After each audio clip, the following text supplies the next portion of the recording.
welcome to this special edition of Tell Me Your Story. I'm Richard Dugan, your host, and I am joined by one of the 30 authors of the newly released Mayhem to Miracles, put out by Sacred Stories Publishing Company. SacredStoriesPublishing.com is the website you're going to want to go to find out more about Mayhem to Miracles. It's the third.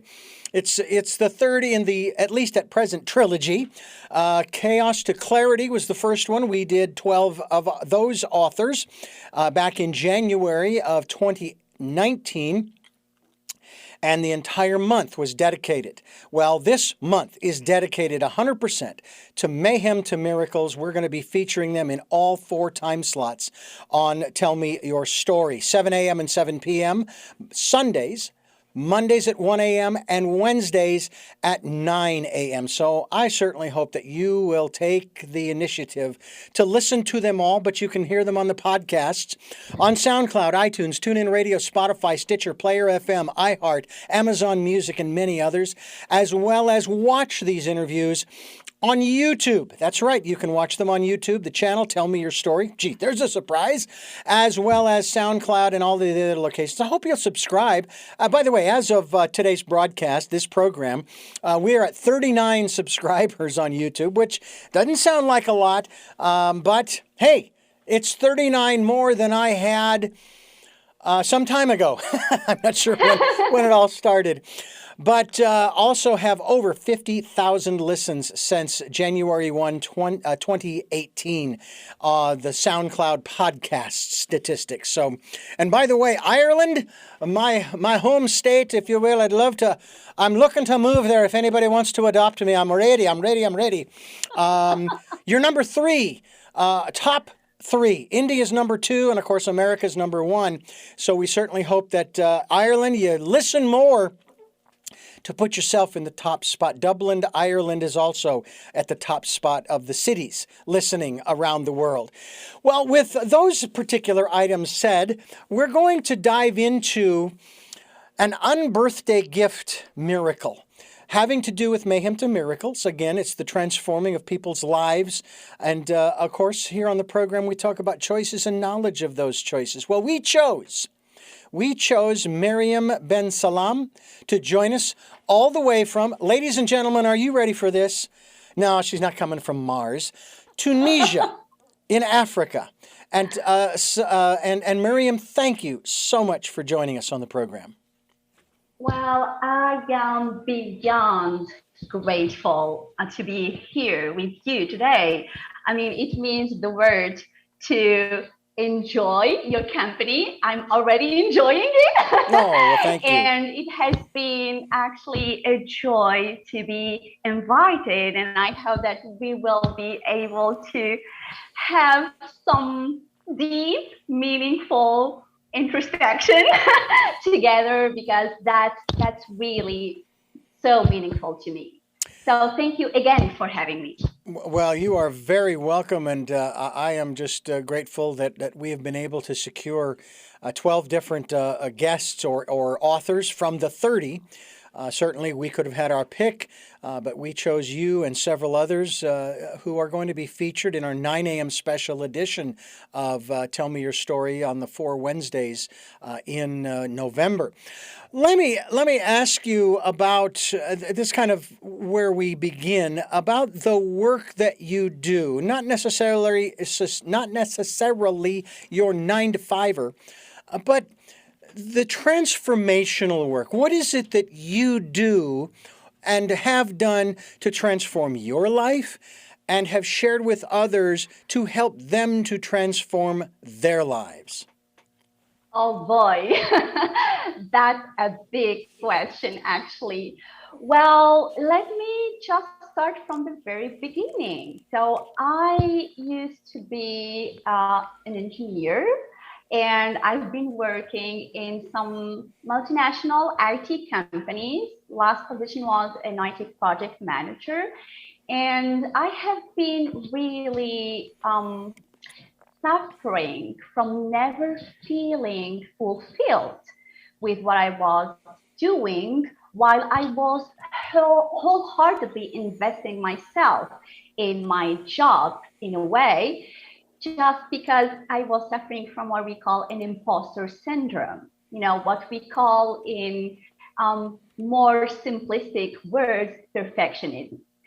So I was this person who was never getting enough of doing more and more stuff just to feel her worth extrinsically, because this former person was not really having any intrinsic worth. I was really giving the impression of being such a healthy, confident person, which I honestly was thinking was true at some moments at least, but I was really having this never enough impression all the time, and I was not able to trust others at least in my work. So it has been really challenging to me to go through my 10 years in the IT business, and I suffered from 3 burnout at least.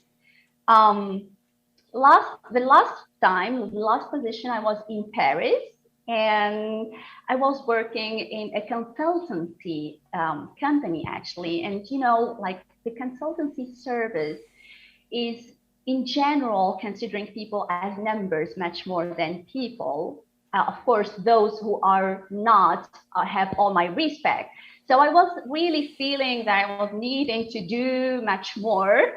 And I was in Paris, and there was a relationship as well. I had this boyfriend, and it was unhealthy, like so many of my previous relationships, if not all of them. And I had some 2 problems at the same time, making me lose really control of myself, and an existential crisis started. And I was like, oh my gosh, I cannot do this anymore. And I'm coming back to Tunisia just to try to figure out what was going on here. And at that time, I was just in this, positive affirmation sphere, in this kind of trying to just soothe myself, because I didn't really know anything. I was lacking what a true self meant, what conditioning meant. I was really not sure about why I was feeling what I was feeling. So I was in this, industry of gurus who are motivating people to just believe in themselves, no matter the BS that is happening in their life. And, you can do it, and you need to embrace your demons because they are part of you. And I was really into this, and it was working, because it's kind of curious. It can work actually until something really, really traumatizing happens in your life and breaks those positive affirmations, because actually they are just overridden by your deep ingrained limiting beliefs, as simple as that. So I was spot, in the middle of this fake journey, that's what I call it at least, by a predator, a human predator, one of the most dangerous people on earth. And they are, some people call them malignant narcissists, others psychopaths, because they are very similar. But those are the psychopaths who don't really have antisocial traits. They are extremely smart. They will never be caught. They will never be held accountable for their psychological crimes. And of course, I was such an easy victim, I was so ready.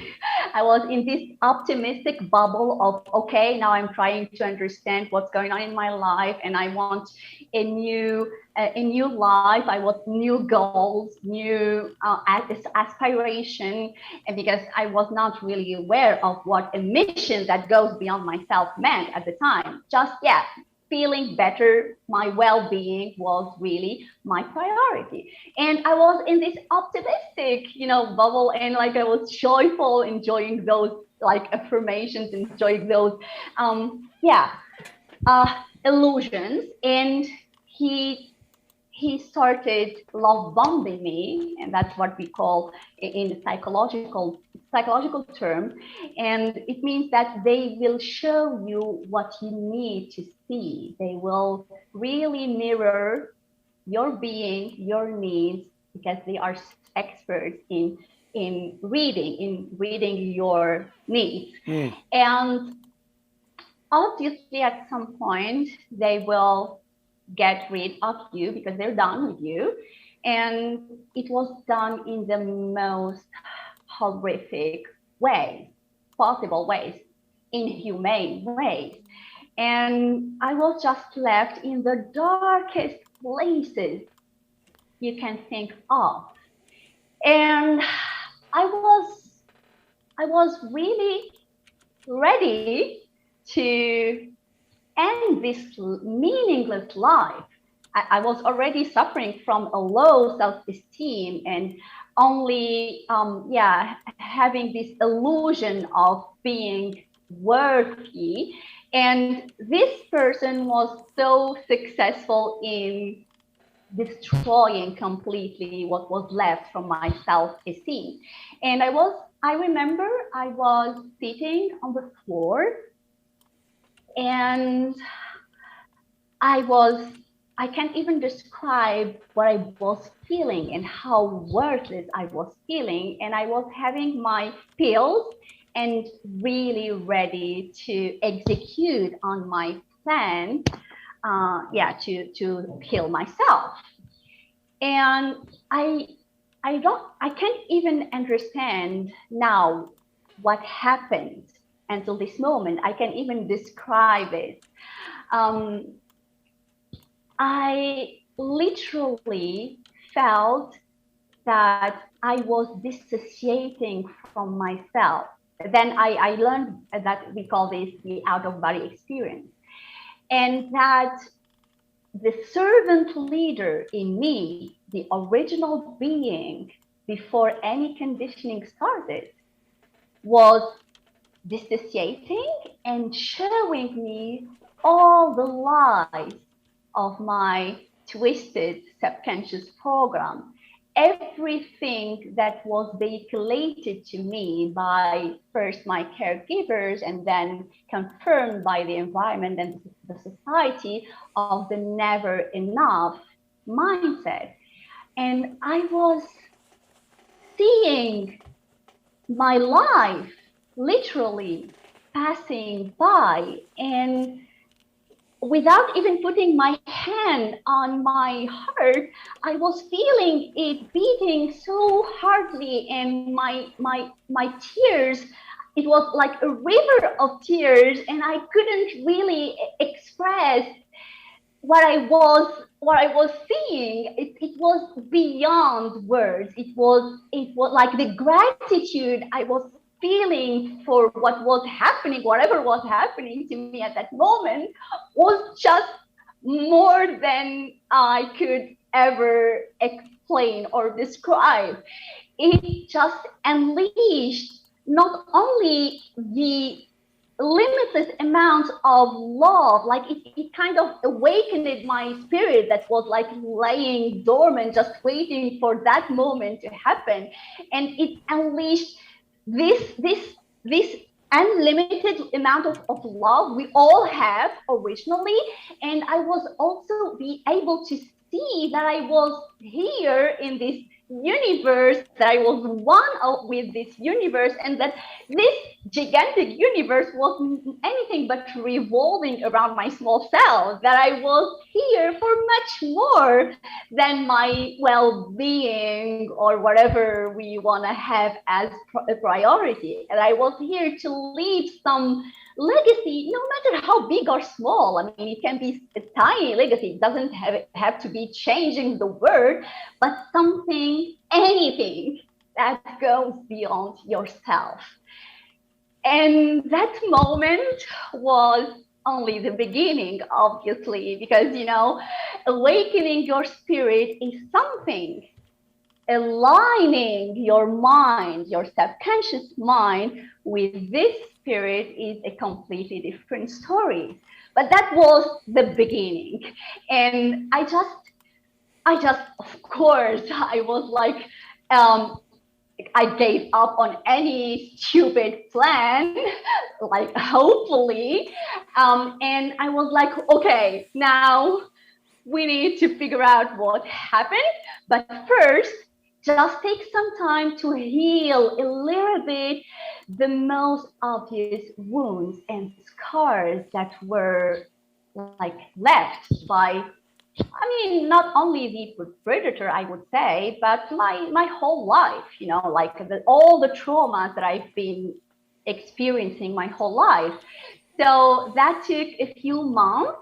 And part of my healing process was exercising. And I was like very unaware in my exercising style, just focused on cardio system, like cardio, how do you call it? Yeah, classes. And at some point, because my body was like built in a good way, because I've been practicing sports my whole life. At some point it was like, okay, it told me enough is enough, and I had some injury in my left patella. And I was like freaking out because this was, oh my gosh, I need this. I still need some time to heal. Like it can't be real. It's, I'm so in need of this exercising practice. And then I stopped a little bit and said, oh, okay, maybe this was the sign of the universe to tell you that you are ready for the serious homework. And guess what? I listened to the call. And how can I describe it to you? It took such humility, honesty, like the humility, because you need to unlearn everything that you learned. And you learned your whole life and learn again. And it will continue to be the case your whole life. Honesty, because you need to really, really see your demons and limiting beliefs for what they truly are. Openness, because you will be challenging them every day. Courage, because it's so painful to face what you took for the truth your whole life, and which could be so mediocre at some moment. And consistency, because the subconscious mind is not like the conscious one, which is creative. It's habitual and repetitive. And this kind of work was what I committed to for a whole year.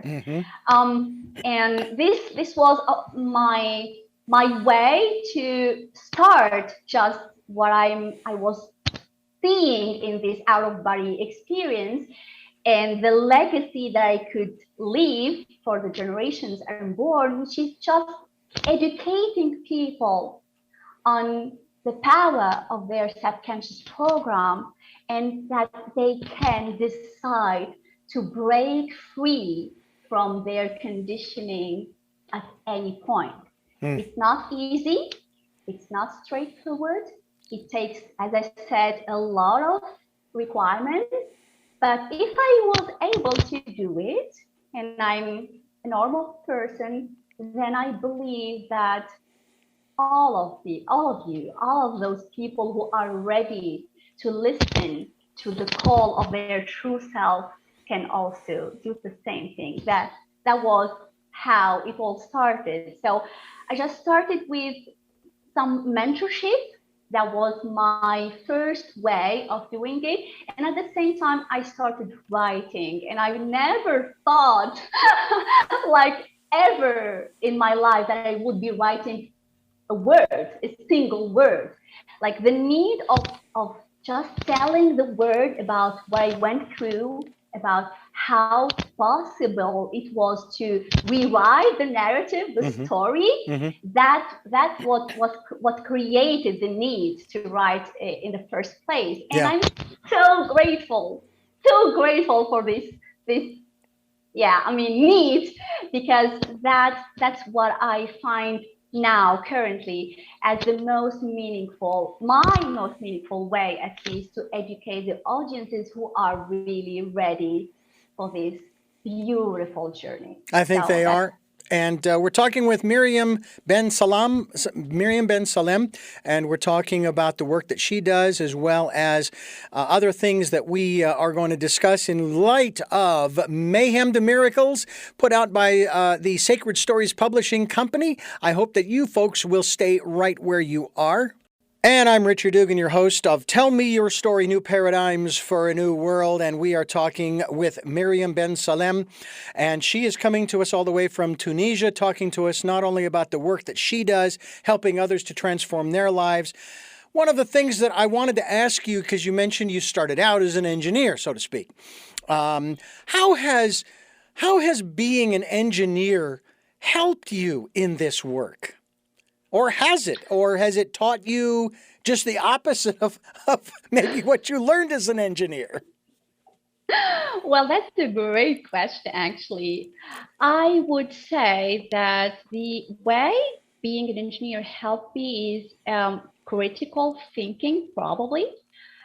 Because, doing this homework, inner work of rewriting your program takes a lot of critical thinking to spot what doesn't work and to try to map the opposite. So as an engineer, obviously, when you are curious about your work, which I was, curiously enough, because I never really liked it, I was really so keen in understanding and critically thinking of every single detail. So I would say that would be the part where my engineer former career helped in a way.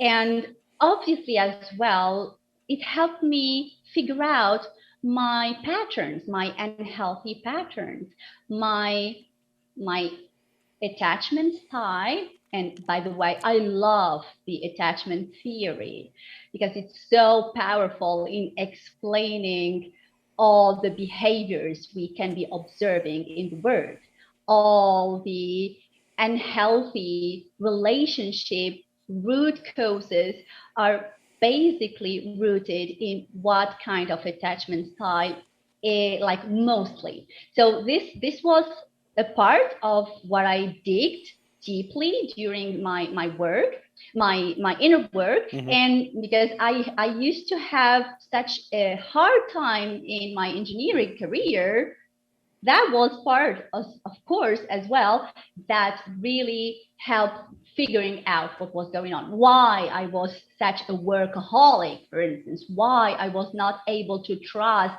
others' work, for instance, why I was so into doing things my own way. And so this is all of this was correlated to my unhealthy ways of dealing with life, which, by the way, I developed because of my unhealthy and dysfunctional family system. Because, obviously, it's not something that we develop on our own.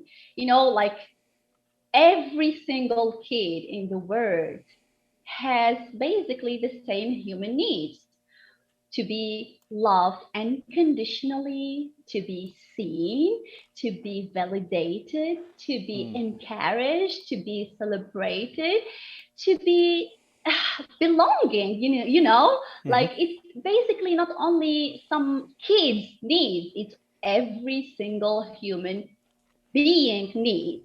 And it's really like important and very because like the kid words is very limited. Yeah. So it's like the meaning that those needs have in the kid's word are much more important to them than it is to adults probably. So in so many families around the globe, people, caregivers or parents can love conditionally and or inconsistently, and that's something that leaves impact. That's something that leaves many outcomes, not necessarily what we would like to have in our adulthood life, but that's the way it is, no matter how uncomfortable the truth can be. Some caregivers are just unconsciously harming us because they are themselves diving into life with their heavy psychological luggage, and they just don't know any better.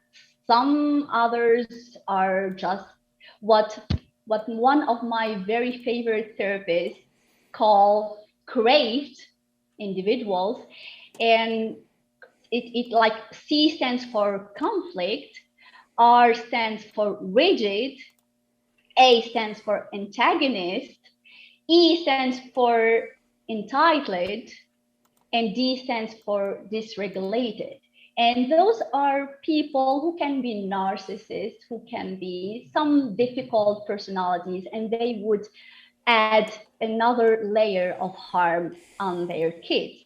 But no matter what the kind of caregiver you have, if you are not loved unconditionally and consistently, which is the case of a few, I hope, those are the ones who develop a secure attachment style, you will be having some insecure style. The bond that you knew and how you could relate to your caregiver, because no kid would be able to believe that their parents are anything less than perfect. So in order for them to cope, they need to find ways, another narrative, strategies to survive what they perceive as love.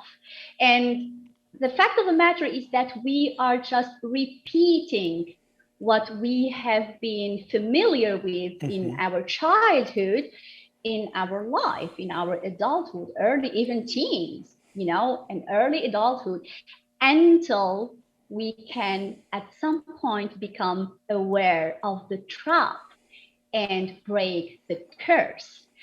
Some people, sadly enough, will probably not until the end of their life, and they would not even have the opportunity to understand why their relationships have been so unhealthy and toxic, because they don't understand their part in the unhealthiness of the relationship anyway. But hopefully or fortunately, some and many that I'm seeing recently are becoming very self-aware and are very much involved in the self-introspection and in understanding the root causes of their own behavior so that they can rewrite the narrative. So basically, my attachment style was a big part of what made my relationship suffer in the first place. And that's only one factor. Yeah. Well, it's very interesting, this conversation we're having with our very special guest, Myriam Ben Salem, and she's coming to us all the way from Tunisia, here on Tell Me Your Story, special edition of Mayhem To Miracles, published by Sacred Stories Publishing Company. SacredStoriesPublishing.com is the website. We hope that you'll go there and pick up a copy. We'll be linked to that website so that you can get a copy and read. You can read Myriam's story, which we're going to talk about here on Tell Me Your Story. I'm Richard Dugan, your host. And I thank you for staying with us here on the program as we talk with our very special guest, one of the 30 authors who are part of the compilation, if you will, of stories in the Mayhem To Miracles series.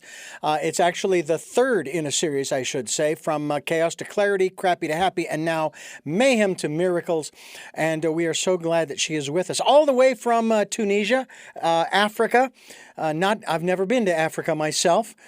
I've been to that side of the world. I went as far as England and Ireland, but not quite that far south. But I know that there are places that I would love to visit. I know a lot of folks would love to travel to.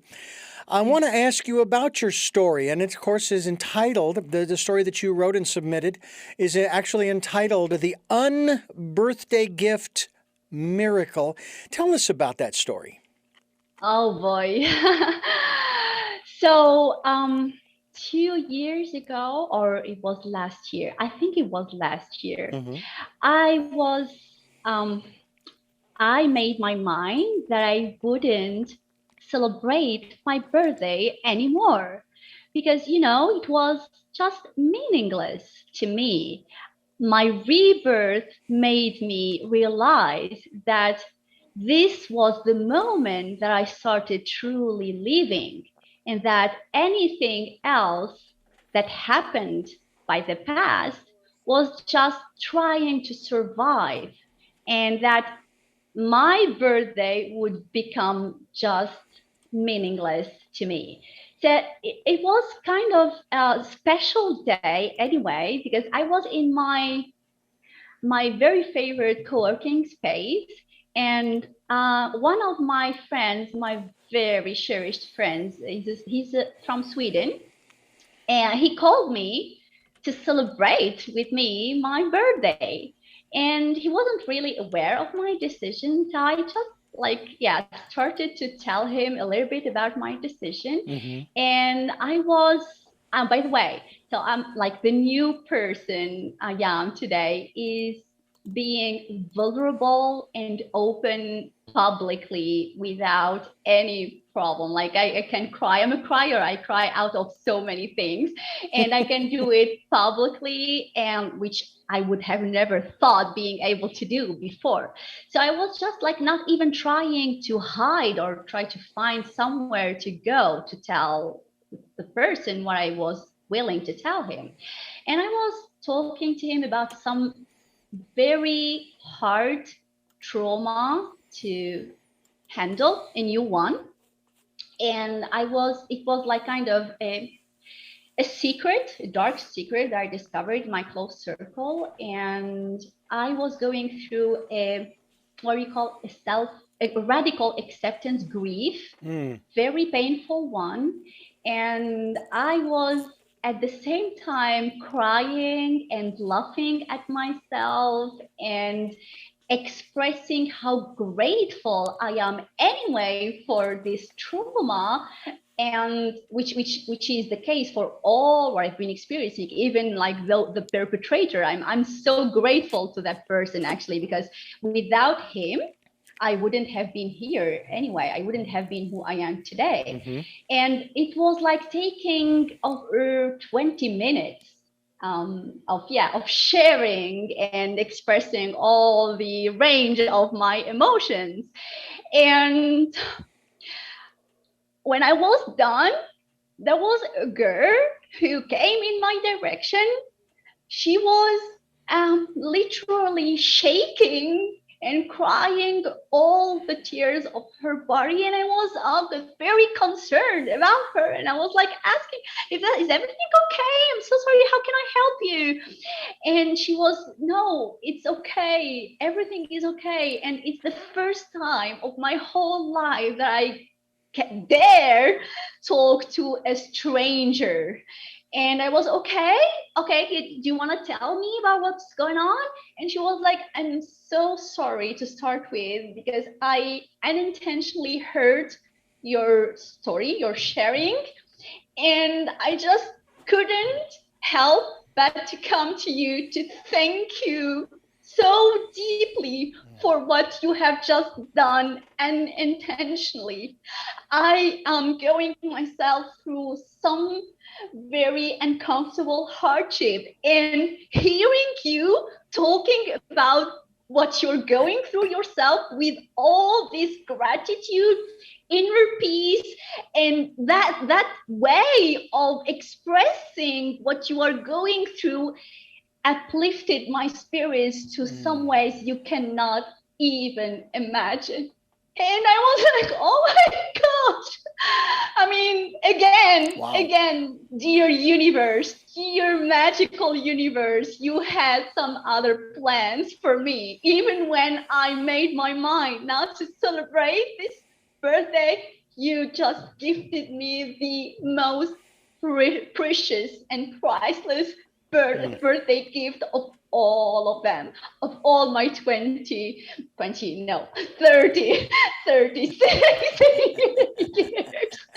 That's how I feel, actually.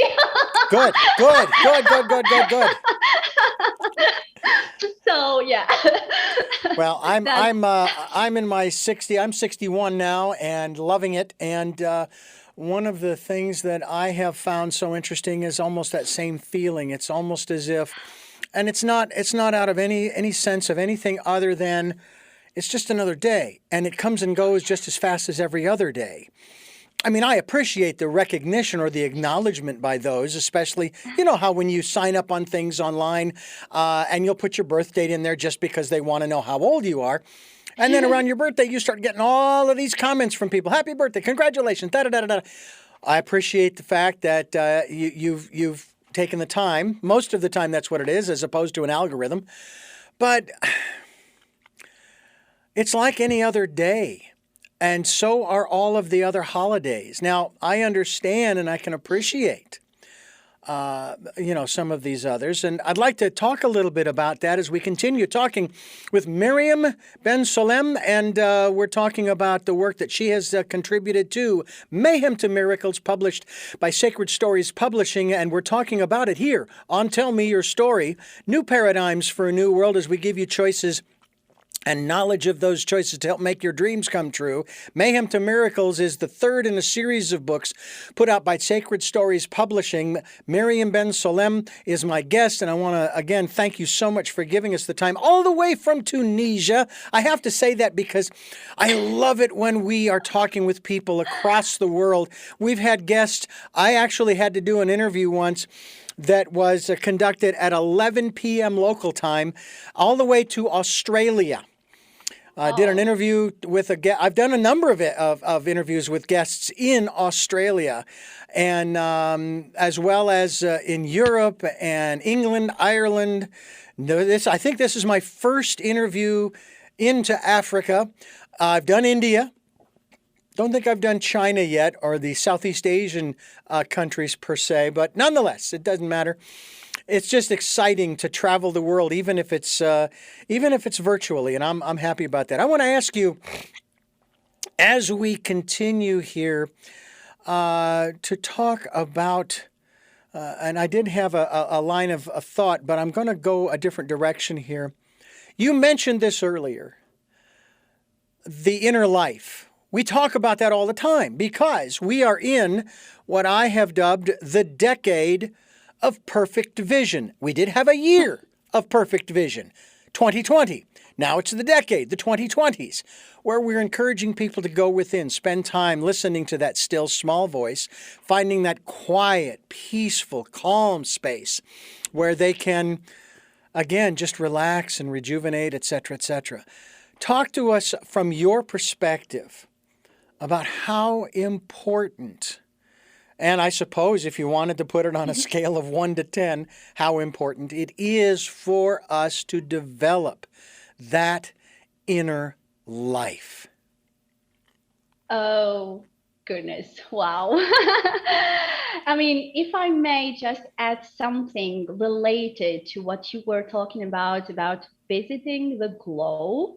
Mm-hmm. Actually, after having done and still continuing, of course, this inner work, what I've been noticing is that I am only identifying myself by one word, a universal citizen.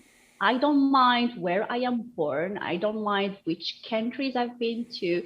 It doesn't identify who I am as a person. Basically, because in the beginning of the humankind, actually, we were just one single earth, and everybody has the right to be wherever they are. There were no countries, there were no limitations, there was anything dividing people anyway.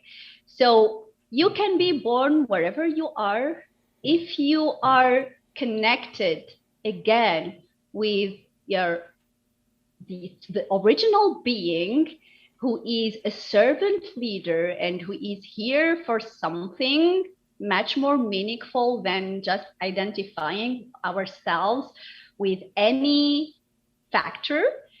You don't really mind anymore. You don't care about the borders. You don't care about, of course, there will be legal limitations. Obviously, there will be there are systems which were built on the country's limitations and borders. But in my mind, I don't care. You can be Indian or African, wherever the country is in Africa. You can be in Brazil. You can be anywhere in the world. It doesn't really matter to me. The only thing that matters is how you show up in the world, is who you truly are every day. Are you really self-centered?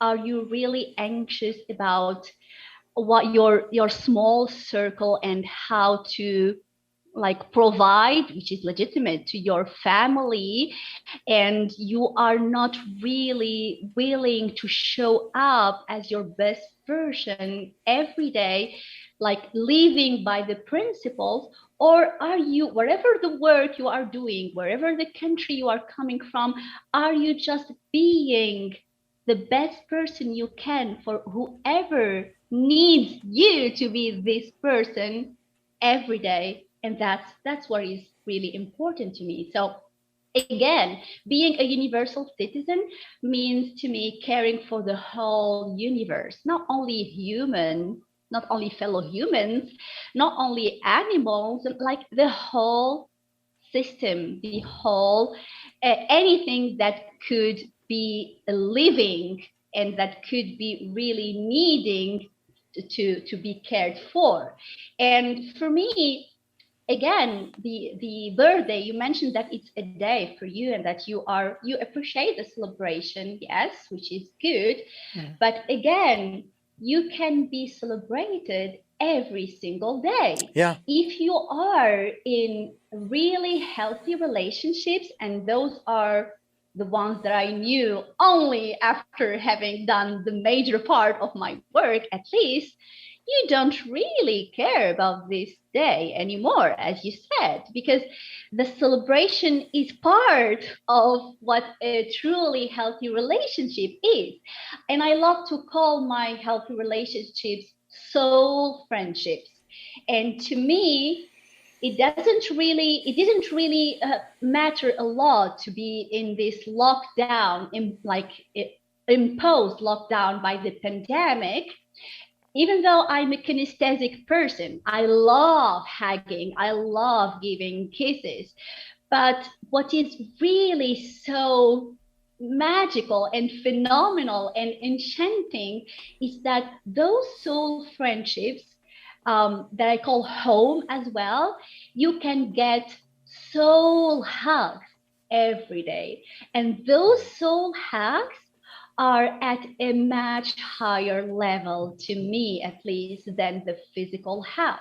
No matter how distant you are physically, there are people that I call homes I never met my whole, not even once in my life. And they are, to me, what nobody I've known my whole life means, actually. I mean, what I call home is a safe emotional space where you are unconditionally loved and appreciated and listened to and understood and empathized with and encouraged and challenged and simply loved, purely loved. And doesn't depend on your blood or your the number of years you've been knowing a person. It really depends on a much higher criteria, which is being emotionally healthy to some extent and able to be vulnerable, real, authentic, and just show up really in the relationship, while at the same time not being naive, because that's who I used to be. This is another factor. Actually, I told you, like, there are more than the attachment style factor, because I used to gift my trust. Actually, it's something that it's a mistake that many people are doing just for the sake of closeness and intimacy and connection. They are just gifting their trust because, yeah, I was going to say, and what's interesting is, as you speak these words, there's a part of me that even resonates with that from the standpoint of desiring that. And there are times in our lives as we travel through, even if it's hour to hour or day to day, not so much year to year, where that inner knowing wants that desperately because they haven't found it in their lives, in their relationships, maybe in their work, lots of different places in that regard. And it's like there's something wrong with not being able to find that. There really is. And I want you to continue to elaborate on that aspect and how some of the steps that we might take to secure for ourselves that safe place where we can, at the very least, acknowledge and recognize our own, not importance, that's not the right word, our own worth. Our own worth. That's the word. And we'll do that as we continue here on Tell Me Your Story. I'm Richard Dugan, along with my very special guest. Her name is Myriam Ben Salem, and we're talking about that inner voice and finding that safe space. And there are I don't know about Tunisia and the city in which you live, and whether it's as hectic as say Los Angeles or Santa Barbara or Phoenix, where I was born and raised. But I know that when I get out in nature, it's I feel safe when I'm out in nature. But when I get into, say, a home setting or a work setting or any other setting within, shall we say, civilization, okay, it doesn't always feel safe. Well, I share the same feeling, my friend. And that's the expectation, actually, because we are part of the nature. Anything else was just built to give ourselves the illusion of our importance, as you didn't want to say. So this is part of the unhealthy ego, because people from like thousands of years ago, and I will be coming back again to the word division and countries, there was some people whom we call tribe leaders, who just decided that this piece of land was theirs and that they have all the right to exploit it, and that anyone else who would dare come to this area would be killed. So this was like my very simplistic explanation of how the word started, like, tribes, and then it was expanded to countries. But in the very beginning, we were not having anything that we earn, anything that is our belonging. We were guests, and we still are. We just don't, we are not fully aware of it, or like many people at least. We are just guests and exploiting this word through the civilized, like the civilization, or what we wanna, like, yeah, the call, yeah, I mean, like the word that the humankind created. And it makes perfect sense to me that you are feeling much safer in nature, where we belong originally, to what we created superficially through those civilizations. Of course, I'm not saying that all that has been created by the humankind is bad. Obviously, that would be really, yeah, not right, not true. But what we have been destroying through the process is what really making me, yeah, it's heartbreaking to me. And what basically you are asking about, and what I believe in as well, how to reconnect with this nature in us, and how to become one again with nature, and a minimalistic, actually. I mean, like, I'm becoming more and more minimalistic, because I don't really need any extrinsic proofs of my worth. Like, I just need to live a decent life, where I can eat decently, have a roof, exercise, probably maybe travel to be able to expand my voice elsewhere.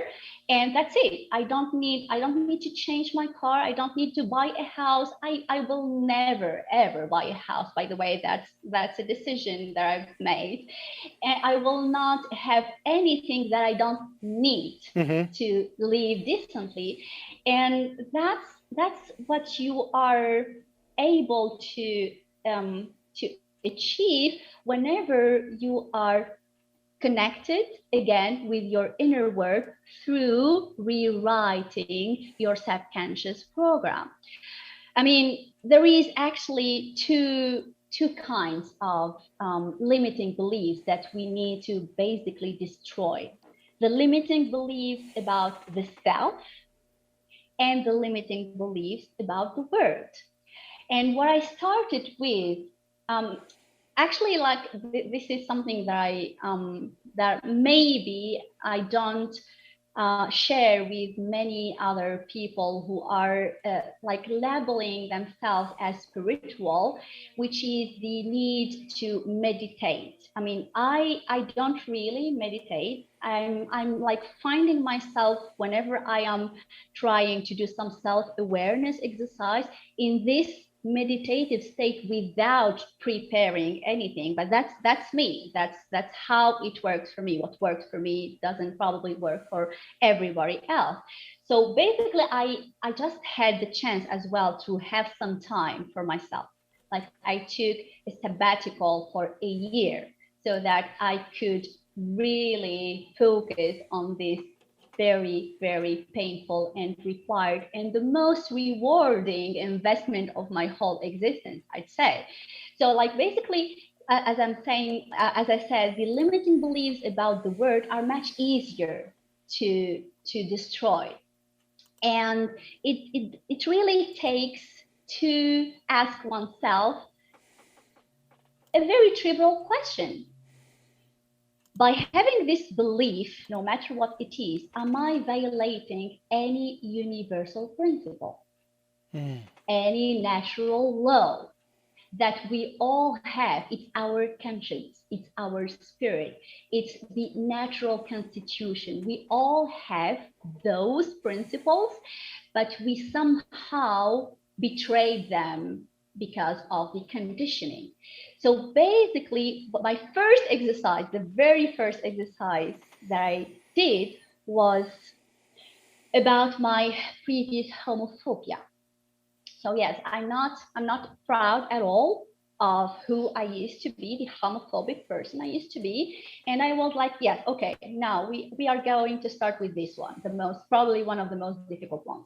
So I asked myself this question: are gay people hurting me in any way by being gay? And The very trivial answer is obviously not. The second question is, am I violating at least one universal principle? And the answer is, of course I am. So I am violating the human dignity because I am considering them as a second-class individuals. They are not natural. They are not as worthy as straight people. Yes, straight. The second one, I am violating the respect of choice.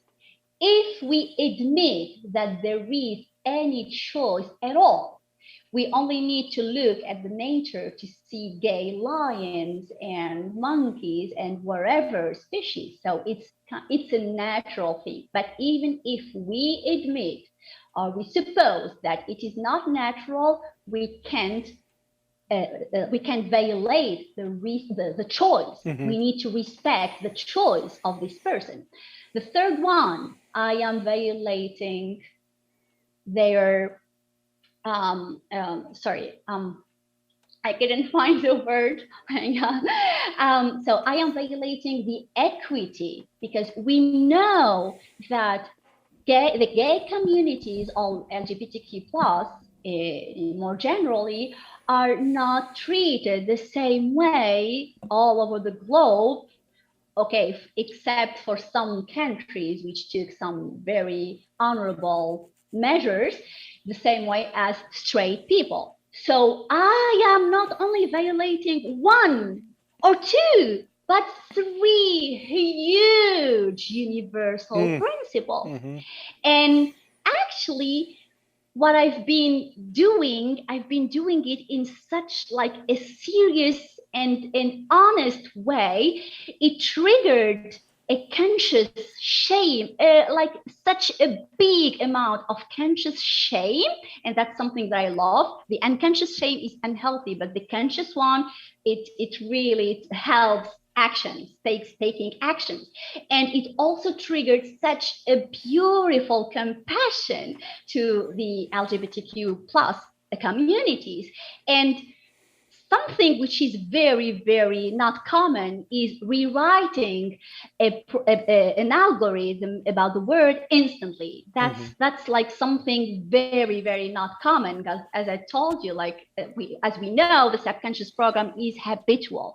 And what I've been witnessing is that it happens only when like the amount of pain and shame are so huge. Like you cannot just like come back to the previous state of mind. It's just instant. So that's the very simple way probably of rewriting an algorithm about the word.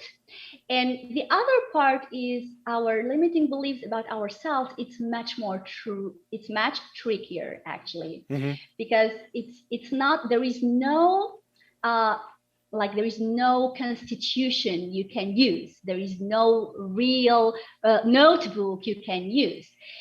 What you basically need actually is that to find out first, to dig and to find out the limiting belief and what created it in the first place, with all the images and feelings that you have been experiencing when building this belief about yourself. And basically you need to reverse the belief through new images and new feelings while rewriting what doesn't belong to you. So it's kind of, a little bit tricky, but like when you do the both of them, like those about the word and yourself, that's basically how you unleash who you truly are, and you will be showing in the word like with the best version you can, like no matter what is happening in your life, no matter the challenges that are happening in your life, no matter the needs that are required from you, you can still have your peace, your inner peace, because basically your center, your new center is now the universal principles. And by definition, those universal principles are unchangeable and timeless. They just Yeah, sorry, go ahead. I want to talk in light of all of this, especially in terms of our own self-thoughts and so forth. I want to talk about the power of words. And we'll do that as we continue here on Tell Me Your Story with Myriam Ben Salem. And we are talking with her because she is one of the 30 contributors to Mayhem to Miracles, published by Sacred Stories Publishing. SacredStoriesPublishing.com is where you go to find out about more, where you can get a copy. I'm sure it's available via Amazon. And we are sharing these stories throughout the month of November 2021. And there'll be podcasts on SoundCloud and iTunes, Spotify, and all the other great locations, iHeart and Amazon Music, as well as YouTube, where you can watch these interviews. I'm Richard Dugan, your host, and I thank you for being with us here on the program. And to our guest, who is Myriam Ben Salem, I want to ask you about, because this is, and I bring this up pretty regularly on the program, and I want you to address this, especially in terms of our self-talk, even our beliefs, and that is the power of words. Well, thank you for asking this question. Such an interesting one indeed. In the quality of a former self-bully, a cruel self-bully, I can tell you how powerful our words could be when we are not self-aware. That's the trap, because we were like so well trained to follow what we have been told, to follow the notebook, and to ignore our intuition, our gut, and our self-awareness, human endowment, which we all have, but that was just discriminated against by our society. So when our subconscious mind is not healthy, is not our best friend, obviously a huge part of the problem is this self-bully, this inner voice, this critical and cruel voice that we have in our head, and the self-doubt, which is part of the never enough culture anyway. It's not something that one or two people are suffering from. It's kind of social, social pattern. Yeah. And this is something that you cannot really understand until you are really pushed, most probably through some incident, some trauma happening in your life, to just begin to understand that those words, this self-talk, this self-doubt tendency is not your fault. Actually, it's just all that you knew up to that moment. It's what you have been vehiculated. It's it's part of why we have those limiting beliefs. It's like those limiting beliefs are kind of nurturing your self-talk, your inner bully, and are triggering your self-doubt because you just think and perceive yourself in a distorted way. So what I really believe in is that it's not a matter of choosing our words effectively to talk to ourselves that would help, but rather working on the root cause that created the self-talk in the first place. And at that moment, we wouldn't need a quick fix as the affirmations that I used to use. Basically, I love using the questioning much more than the affirmations, because at least when you are questioning, you are it's fueled by some reality, by some skills and history that you have a proof about. And like, for instance, I had the honor to give a speech in India last year in 2020, I think, beginning of 2020. And I was like having some doubt, and I'm like, oh my gosh, that's the first time. And then I was like, oh, okay, hold on a second. You have already spoken to so many people without this being officially a speech to a bigger audiences. And doesn't it work as expected? Didn't it work, as expected?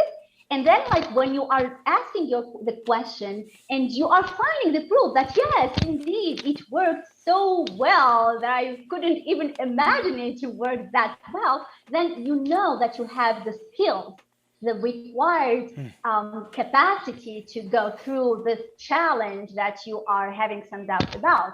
So for me, it's kind of much more effective in my experience, like, of course, than that just trying to say to myself, oh, you have all that it takes. It's okay. It's gonna be okay. So like, for me, like the words are, yes, extremely important when they are self-aware, when you are willing to manifest probably something that doesn't depend on a limiting belief at all or on self-doubt at all. For instance, I had my furry kid with me in Brazil, because I went to there for 3 months to volunteer, and she had like numerous very unpleasant experiences in the cars, because we had to travel a lot. And I wanted her to really be calm.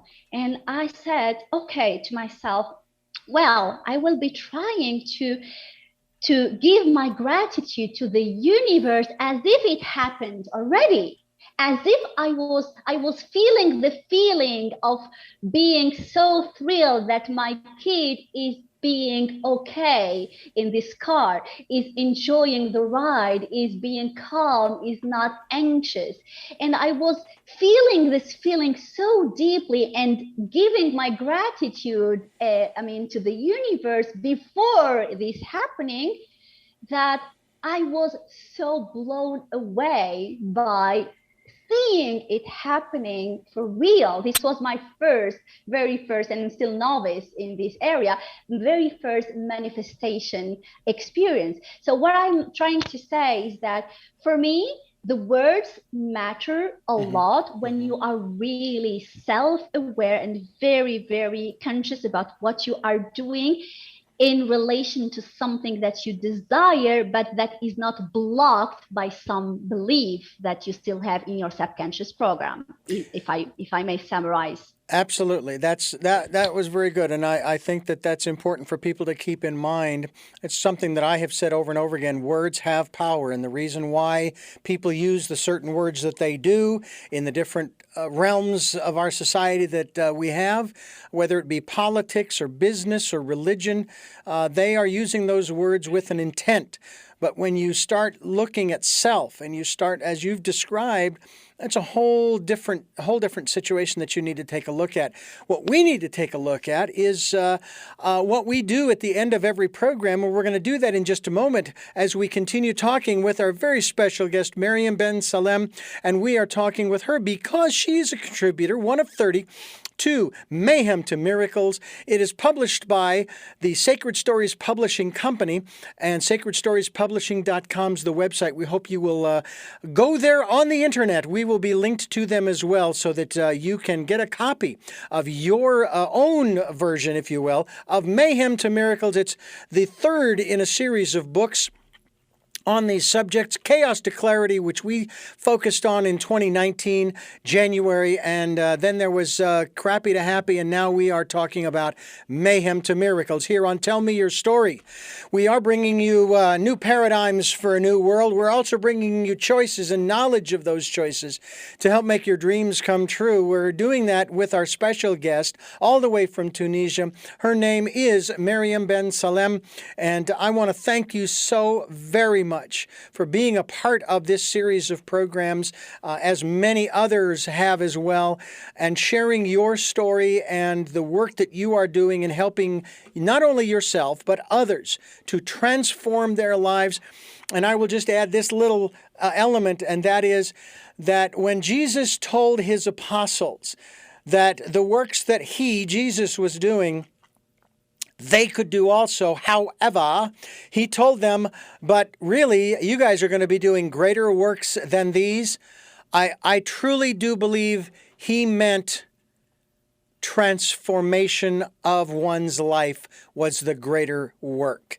And I believe that we are all about that. And I thank you for being a part of that. Oh my gosh, I'm so grateful to be part of this as well. Well, before we take our 3 questions down the line here, I need to let our listeners know that this program, Tell Me Your Story, is here Sundays at 7 a.m. and 7 p.m., Monday mornings at 1 a.m., and then, of course, 9 a.m. on Wednesdays. We are streaming at those times at richarddugan.com. The podcasts are at SoundCloud, iTunes, TuneIn Radio, Spotify, Stitcher, Player FM, Blueberry, and many other locations, iHeart and Amazon Music. You know that we're also on YouTube. That's right. You can watch these interviews. We have 39 subscribers, and we have 50,000 plus listens on the podcasts. So become a part of that group of folks that are getting information. The U.S., of course, still at the top of the numbers list, followed by India and Ireland. Dublin, Ireland is number 3 as well. So please, Ireland, let's go, let's go, let's go, let's go. Come on, listen. But we're just grateful for anybody who's listening across the world who is getting this information, and I'm hoping that it truly does help. With that, 3 final questions that I like to ask all of my guests. You may have answered them during the interview, but I like to ask them directly. And the first of those 3, who is Myriam Ben Salem? Oh, yeah, I've already answered, I guess, I believe. So I am identifying myself as a universal citizen who is eagerly willing to find new tribes of like-minded and light-hearted people who would make of this world a better place for the generations unborn, if I may summarize.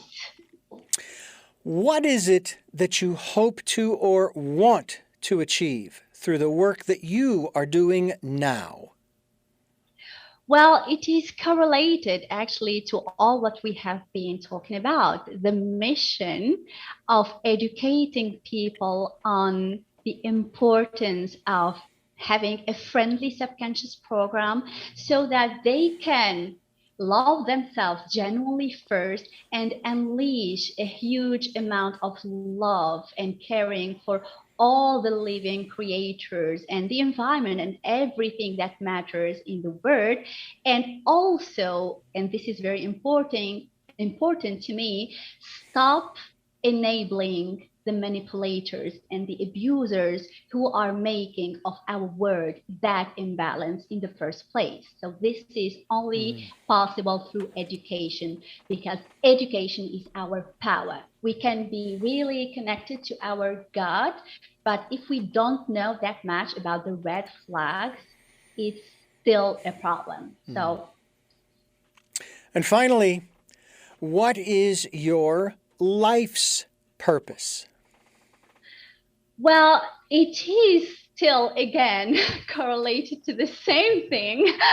I would love to give a chance to some kids as well, because now I have 2 furry kids, a boy and a girl, and I have made another difficult decision not to give birth to human kids, because I want to give a chance to some or as many as I could afford to, kids who are just waiting for someone to notice them, who are so many around the globe, actually. And I would love to have some educated people about parenting as well. I would love to be part of some group educating parents, because this is, to me, the origin of all the problems or all the wastes. If you are successful to some extent in raising the future healthy servant leaders, then you have already won. Yeah. So. Well, Myriam, I want to thank you again. How can people get in touch with you? Well, you can find me on my website. I'm also on LinkedIn. So basically that's where I am really active. And I'm also, of course, on this Catalyst 360. I'm a columnist. I also have some blogs. I have a Medium blog. And basically those are the platforms where people can find me. Wonderful. Well, Myriam, once again, thank you so much for being a part of this series of programs, and we thank you, and we wish you much success in the work that you continue to do, and we hope that folks will indeed begin that process of transforming. I'm in the middle of it, and some days it's easier than others, but I'm certainly not the person I was yesterday or the day before, and I won't be the same person tomorrow that I am today. And that's the whole point, is that there's always room for improvement. And I thank you. Absolutely. I thank you for listening to and watching Tell Me Your Story, New Paradigms for a New World. We are giving you choices and knowledge of those choices to help make your dreams come true. And until our next broadcast, podcast, videocast, love to love.